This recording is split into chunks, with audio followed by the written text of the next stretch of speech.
From the National Newsroom of the Canadian Press, I'm Rob Westgate.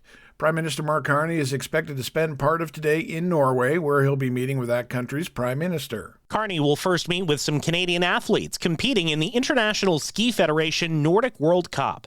He's then set to return to Oslo for his meeting with Norwegian Prime Minister Jonas Gahr Støre.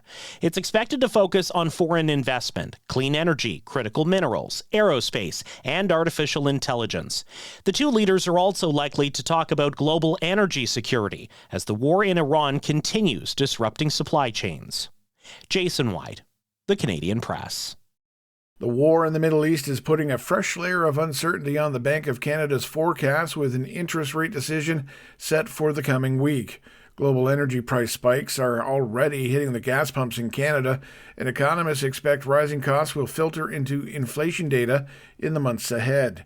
BMO chief economist Doug Porter says it's too soon to say how the volatile conflict will affect the Bank of Canada's benchmark interest rate. If we just assume that oil prices are going to be a fair bit higher this year than, where we thought they were even a month ago, that puts upward pressure on inflation and probably a bit of downward pressure on growth. That's a challenging combination for the Bank of Canada. The central bank will get a look at February inflation data on Monday before making its decision on the rate this coming Wednesday. Now, for the latest on the Iran war, officials in Lebanon say 4 people have been killed in an Israeli airstrike that hit an apartment building in the southern city of Sidon. No further details have been released. Late yesterday, U.S. President Donald Trump announced that the American military had, quote, obliterated military targets on Iran's Karg Island, which is home to the main terminal that handles the country's oil exports.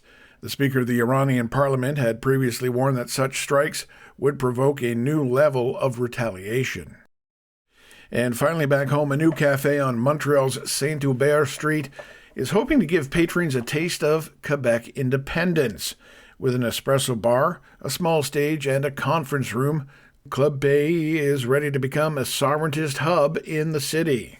Alex Velquette is responsible for communications at Oui Quebec, which runs the new coffee shop. For an organization like us, for like Oui Quebec, that promotes this desire and this project of citizens being involved in the independence project, well, we saw it kind of inspired our desire to build this coffee.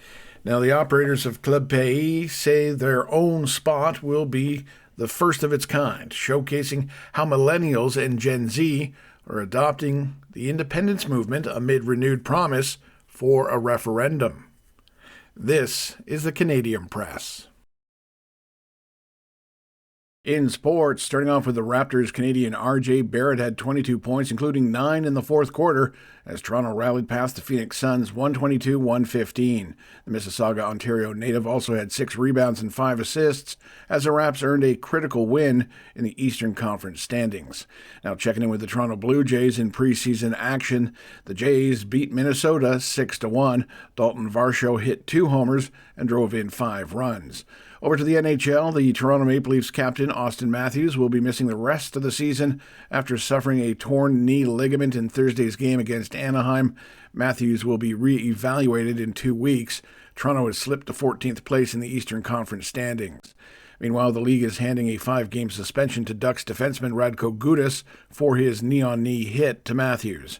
And finally, Canada's Corey Connors is 4 shots off the lead at the midway point of the Players' Championship down in Florida. From the Canadian Press, I'm Rob Westgate.